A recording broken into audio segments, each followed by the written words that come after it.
Welcome into another episode of Game Tape with Tony. As always, I'm your host, Tony Ferrari. Today, I'm pleased to be joined by Spokane Chiefs forward Berkly Catton. How's it going today, Berkly? Good, really good. Thanks for having me on. Of course, of course. I'm really excited to have you on. Break down some tape in a little bit, but let's start with your season so far. How have things been going in Spokane for you? Yeah, it's been really good. I've been playing pretty good. Like doing a couple more hockey games, but no, it's been really good so far. So, yeah, like you said, it's been a good season for you. How did you get started in hockey? Who was it that got you in the game, and where'd you start? Yeah, I was my dad and grandpa, they built me a rink in our backyard when I was 2 years old and I couldn't even skate. So it was kind of pointless, but I think it ended up working pretty good. So I had a rink in my backyard growing up, and it's kind of where I found my love for the game. And yeah, so I'd have to give kind of credit to my dad and grandpa for that. Now, being a kid who was right at that draft eligible age in the WHL when COVID was a big thing, you went first overall, but it was a little bit of a weird year. The draft was delayed till December, if I'm not mistaken. So, what was that process like for you? Yeah, it was really weird. I was actually in Minnesota there when it all kind of went down in Shattuck St. Mary's. So it was definitely a weird year, just even from, the end of our supposed to be draft year to kind of when we had our draft in Christmas there, how much things changed just players wise and stuff. So it was, it's kind of the only time it's ever really happened, I think. So, it was a little bit different, but it was really cool. And right after I got drafted, 2 or 3 days later, I was on the phone with Spokane trying to figure out flights to get down here and play. So that aspect was pretty cool. Pretty cool too. Now, you mentioned you played for Shattuck for just a little bit, I think 15 games or so. You had a pretty good scoring rate going down there. What went in the decision to go play at Shattuck? Yeah, I think just first off, you look at the people who have played there in the past, it's like jaw dropping, and COVID in Canada was pretty bad, and kind of we didn't know what was going to happen with hockey, and we knew that Shattuck was doing a good job of kind of getting around it and playing. So kind of made a decision to go down there, and it was ultimately a really cool experience. Just unfortunately, I had to head home pretty early, but no, the experience there was super cool. Now, with going down to Shattuck, the NCAA route would have been an option. Was there any consideration doing that, or was Spokane and the WHL as a whole the plan from the start? Yeah, I think Shattuck's basically like a mini college if you ask guys about it. So I got to experience that, which was awesome, and it was really cool. Like I said, nothing really bad to say about it, but with the WHL here, and I grew up going to Blades games my whole life, and it was kind of the biggest deal ever to me. So when Spokane said we really want you to be a part of our squad, and I kind of saw the facilities here, and talk to the people, it was kind of a no-brainer for me, honestly, to kind of head down this way, and I've never really looked back since. Now, you just got back from the Top Prospects game. It's always a really interesting event. What was your experience like there? Yeah, it's hectic. Moncton, New Brunswick to Spokane is not an easy flight path either. I learned that the lost baggage and whatnot, but once I got down there and settled in, super cool. Got to meet lots of new guys, and that on ice skills testing stuff. I've never really done anything like that, so that was really cool. And everywhere you look, there's someone you recognize either from TV or someone you whatever. It was just lots of cool people there, and got to meet lots of new people. Ultimately, experience I don't think I'll ever forget. Now, that's probably the closest thing that the NHL has to a true scouting combine, the way the NFL does things with on ice testing and everything. I know they have the one at the end of the year. Do you think maybe something like that could be more valuable on like a draft wide basis and not just the CHL? Yeah, I think honestly, kind of the way they set it up is to kind of get ready for that comment at the end of the year a little bit. It's like a precursor in a sense, they do the chin ups like this here, there, so we're gonna do them here like that, and just kind of the nerves and stuff. Maybe will be eased a little bit coming into that comment at the end of the year, but I think that's kind of the idea behind, especially the off ice stuff. So yeah, it was really cool, and yeah, I think it'll set us up really well for that combine at the end of the year for sure. Now, you mentioned there was a lot of new guys that you met there. Was there anyone in particular that impressed you or surprised you that maybe you haven't been super familiar with up to this point? Um, I've kind of keep tabs on everyone pretty much, how guys are doing and whatnot. But I thought Beckett Seneke there, he's grown 4 or 5 inches even more maybe since I've seen him last. So he looked really good, and his line mate too, Liam Greentree, they're both on our team, and thought they played really well in our game and looked pretty good all throughout the week. So those two guys stood out to me quite a bit. Now you're the top scoring draft eligible, not only in the WHL, but across the CHL. What has gone into your game that's differentiated it from last year? I'd say the first thing that kind of pops in my head is summer how many shots I took in my backyard. I think it took it to a whole nother level. And since I've been getting into those areas this year, I think instead of, missing the net or putting it in the goalie's glove, I think I've kind of been going past him a little bit more, which obviously helps. And, I think just an extra sense of confidence last year. I was a 16-year-old playing against, the Stankovens and Zellwegers, the first lines. And I think it was tough, obviously, on me, but ultimately I learned a lot. And coming to this year, I think I have that under my belt and kind of ran with it in a sense. Now you've played in the WHL for a couple of years now. You've played internationally for Canada, so you've faced a lot of really good players. Like I said, from internationally to right in the league play. Who stood out to you as the toughest competition for you so far? I always kind of say Olin Zellweger. Kind of a funny story. He kind of balled at the blue line one time, and I had a pretty much a breakaway, and he just turned backwards and just played it as a one-on-one somehow, and that was kind of like, wow, this guy's the real deal. So I'd say he's probably the offensively he's gifted, but also defensively he wasn't easy either. So I'd say him in my time so far here in junior. Now, how cool is it to see guys like Zellweger and others that have played in the WHL recently, even against you, make their NHL debuts and start to make their path into the NHL? Yeah, again, with guys like that, I'm not really that surprised that they're doing well at that level, but it is really cool, when I go against those guys on a regular basis and then to see them having success at the pro level, even in my eyes, I think it gives me a little bit of confidence that, I'm not just playing anyone, these are the best guys in the world, right? So it's really cool for them and it gives me a sense of confidence too, I think. Now, you're going to be going to the NHL hopefully in a couple of years. Is there a guy that you look at when you're watching NHL hockey that you try to model your game after a little bit? Yeah, I'm not small, I'm not the biggest guy ever, so I think kind of the guys like, Jack Hughes or Clayton Keller, even, maybe Kirill Kaprizov a little bit, just they always seem to have the puck and drive the play, and I think their basis is how smart they are as well, and I think that's kind of how I am too, and their skill sets are at such a high level, which I think is one of my stronger assets too, just how I skate and handle the puck, but the basis of all of them is how well they think the game, and I also think that's my strongest quality as well. Now, like I said, in the NHL, you're going to face off against a lot of guys. Is there one guy that you're particularly excited to line up against? Maybe it's just as an opponent or somebody that you've looked up to for a long time? I think one guy that's gonna kind of put me in awe is just from what I've heard is Kale McCarr.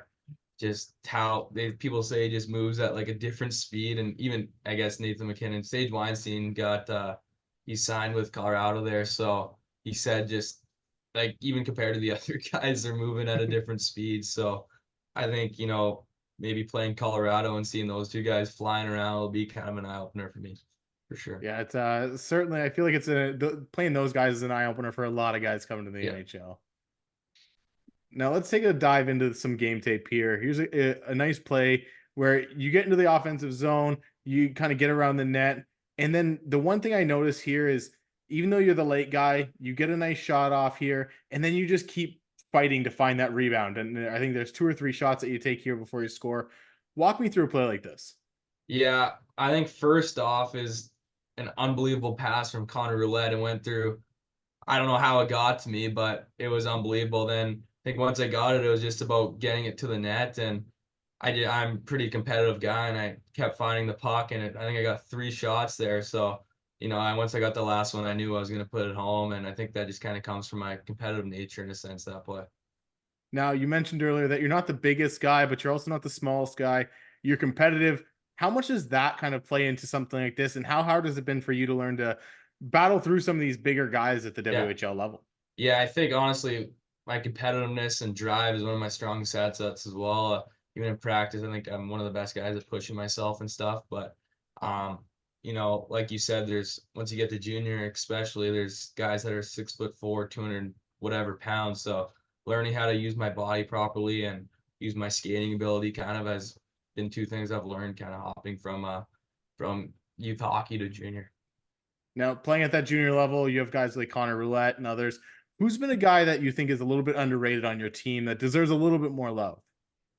Yeah, just my two line mates in general here. I think Connor Villette and Chase Berthelot, I wouldn't be where I am without them. So, I'm sure they'll get lots of opportunities coming up here, but I think they're super underrated.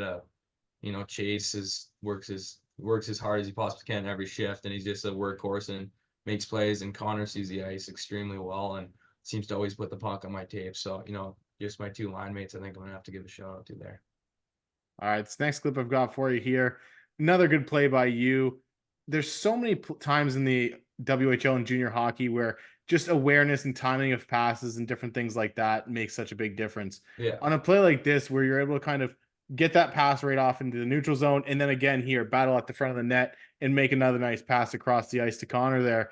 yeah. What's going through your mind, and what are you seeing on the ice in a play like this? Yeah, I think here this is kind of where I'm best in the neutral zone, and I knew Connor just changed there, so put an area for him, and it's kind of relying on him to make a play, which I know he will. And he kind of looks at me a little bit there, and knows I'm coming across, and I thought maybe that one going, and then winning a stick battle there, and I found Connor coming in the back, and he had an open net. But yeah, I think I know Connor's going to make these plays, which allows me to get in these positions to almost score there, then ultimately set him up. But I think it's all about one of my strongest things is slowing the game down and not always forcing plays and letting them develop, which I think is a perfect example here.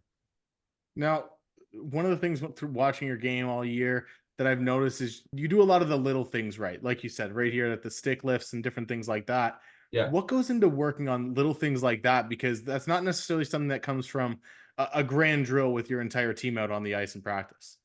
Honestly, if I had to tell you, I think it'd be outdoor rinks when I was a kid. You can't always hit your body as hard as you can. I mean, sometimes, but not usually on the outdoor rink. So it's a lot of stick lifting and finding different ways to get the puck. So yeah, and even like when we were a couple years ago, we'd play roller hockey and you can't stop all the time. So you have to, find ways to lift sticks. And it's just a whole bunch of having a stick in my hand growing up consistently, I think, and finding different ways to get the puck and who I was going against back home, Kevin Korchinski and all these guys I got to grow up with helps a lot too. So I think just always having a stick in my hand when I was younger, and you learn what works and what doesn't when you do it a certain amount.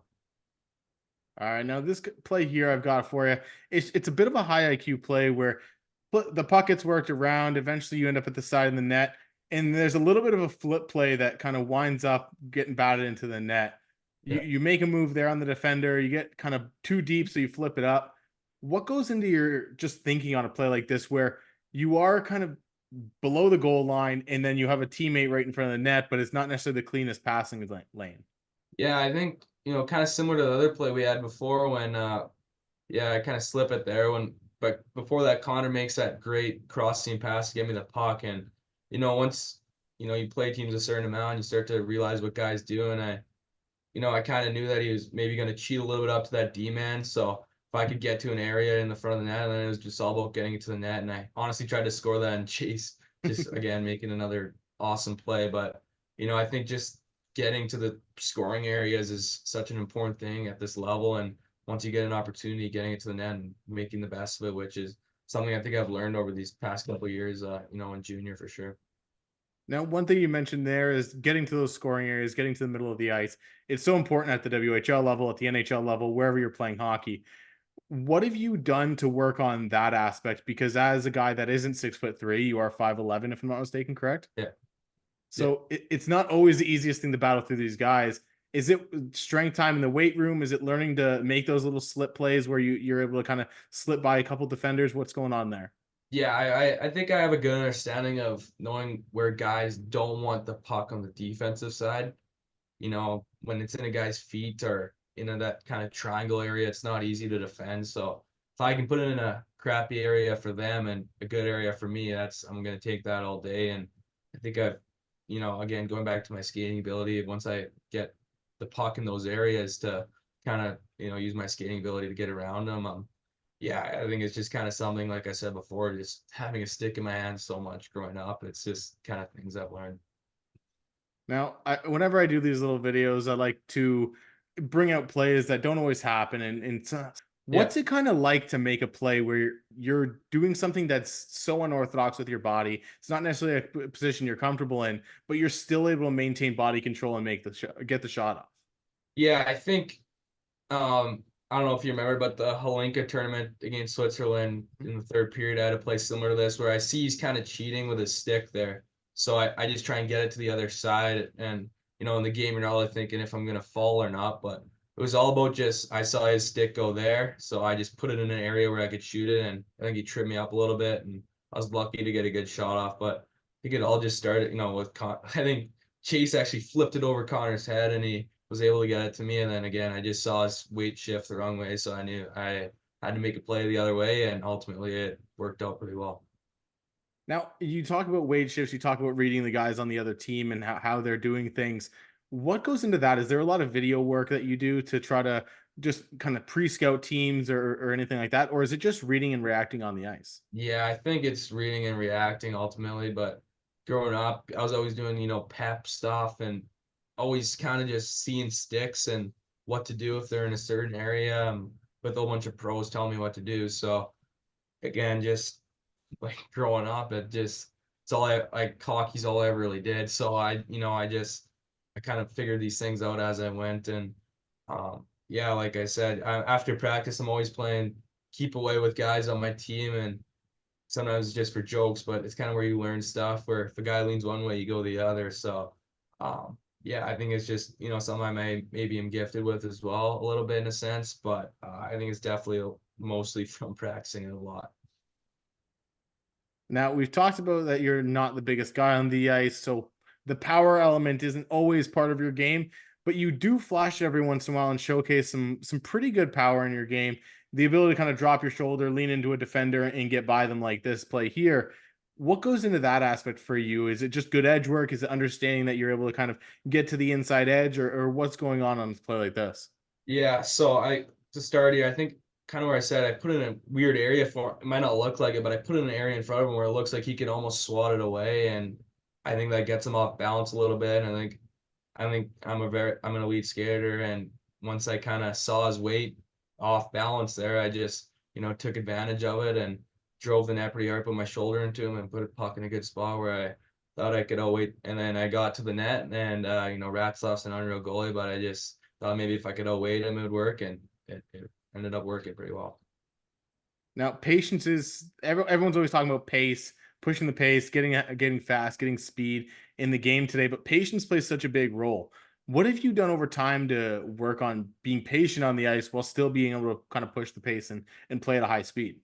Yeah, kind of going back to my dad when I was younger, I think he did a very good job of, like don't don't really force plays or, especially when you're young, he kind of taught me to hold on to the puck and possess the puck when you have it. And, there's only one puck on the ice. So when you have it, take advantage of it. So I think that kind of credit to him growing up. And, he always had little tips for me when, maybe something didn't work, try this. I mean, even now to this day, he's watched me the most of anyone on planet Earth. So, he kind of has those little tips for me. But again, I think it's, patience comes from confidence. So when you're confident, you're obviously going to make better plays. And I think, when I'm confident, I'm able to make those plays on a regular basis.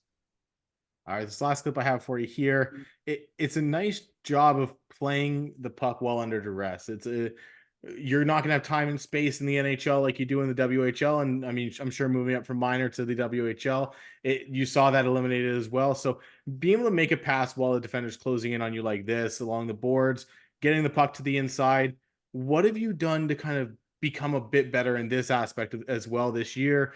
Being a little bit bigger, being a little bit stronger, and but also executing these plays a bit more consistently.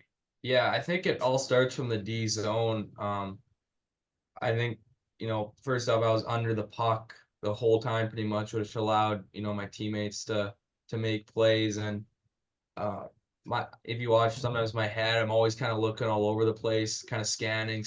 So I think I try and give myself the best understanding I can of where guys are and whatnot. And I kind of, I see Chase right there and I just, make a quick play and he's not going to miss from there. So again, it kind of goes into having awesome line mates to play with. But I think, playing under the puck and and scanning, which is something I think I've gone better at this year. But I think that's kind of how that play unfolds.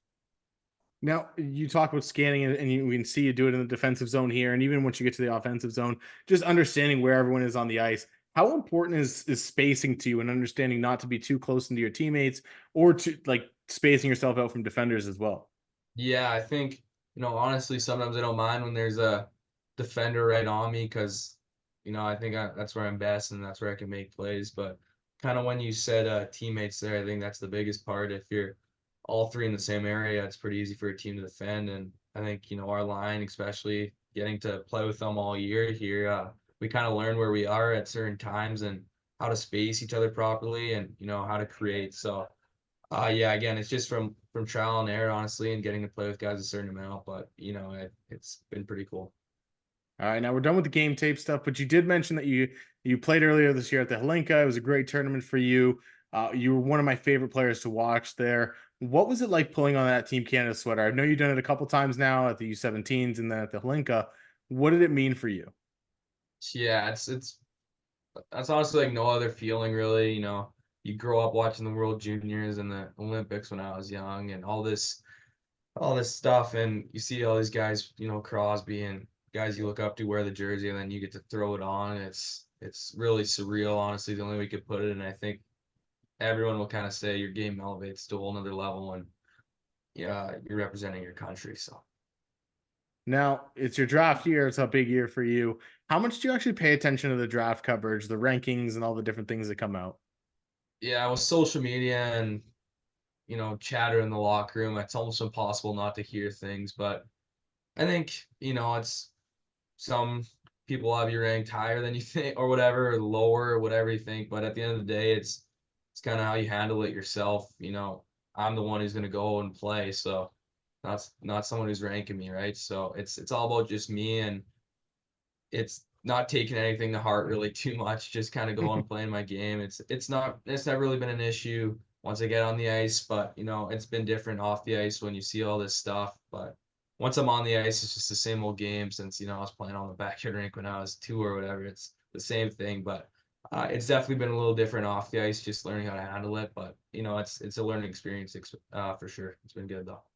Now, I'm sure you've talked to NHL scouts, and if you haven't yet, I'm sure they're going to ask you a ton of questions throughout the rest of the year. But when they ask you the question, why should we draft you? What's your answer going to be? I think I'm a play driver, and I think sometimes smarts isn't the easiest thing to come by in a player, and I think that's my best asset. So, I'm a super smart player that is gonna make plays wherever you kind of put me, whether that's lower on the ranking or whatever. I'm gonna make plays, and um, yeah, I think I'm a skilled player, and when you put me with better players, I'm gonna play better. It's kind of just the way I've always been, and uh, yeah, I ultimately love playing hockey, and I'm gonna do everything I can every day to try and be the best player I possibly can. So, I love the game, and I'm gonna try and get better. That'd be kind of my statement. Now, let's get away from hockey a little bit and start with, if you couldn't play hockey, what career path would you be going down? Would it be another sport or something that you'd go to school for, maybe? Yeah, I've always kind of thought about that a little bit, and uh, I've always been kind of weirdly obsessed with like chiropractic back cracking stuff. Like I'll watch videos or whatever on YouTube, and so maybe I think that's pretty cool. It's maybe some kind of involved with sports and body treatment or whatever. But yeah, probably somewhere around there. Now, if you could put yourself in some movie universe or TV show universe or something from a book, which made up fictional universe would you find yourself in, and why? Hmm.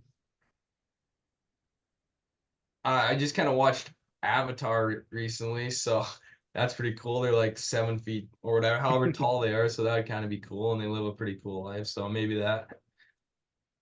Now, if you could have dinner with any three people, dead or alive, who would you choose to have dinner with?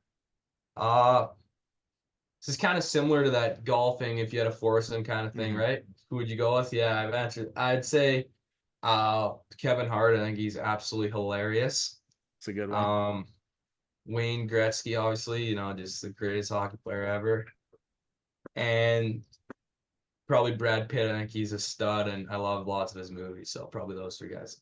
That's it's a good foursome that you Yeah, have there, and certainly an interesting group. Yeah. Do you have any hidden talents? Um, I can solve a Rubik's Cube. I guess that might be a hidden talent. Yeah, not nothing too crazy, honestly, probably that. What kind of music are you listening to? What's the stuff that's on your Apple playlist or your Spotify? Yeah, recently I've been kind of listening to like older country and uh Coulter Wall. He's a Saskatchewan kid. His music's really cool, so I've been listening to him a lot, which is cool. Now, do you have a guilty pleasure song? Something that either you might not play in front of the boys, or something that you only listen to in the car when you're alone? Probably Fireworks, Katy Perry. Ever since I was young, I don't know what it's been, but it's It's a always good been one of one. my favorites. It's a good one. I definitely can get behind that. Now, I read that you and Cotton Roulette are pretty big fans of older movies. How first of all, before I date myself, how old are these movies that we're talking? I don't know. It was honestly at the start of the year, we were like all over the place with movies. We watched Butch Cassidy and the Sundance Kid, so that's pretty old, but Yeah. kind of movies like that, the older Western ones are pretty good. We both like. So nothing like where you can't see what's going on, black and white, but definitely the older, Clint Eastwood maybe, stuff like that we like. Now, outside of Bush Cassidy and the Sundance Kids, what's an older movie that you'd recommend to the audience to watch? Oh boy, I don't know here.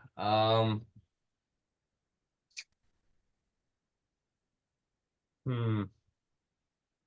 I'm blanking. I really like Butch Cassidy, the Sundance Kid, though. I thought that was our owner Bobby Brett actually got me on that. So he said it's one of his favorites, and we really liked it a lot.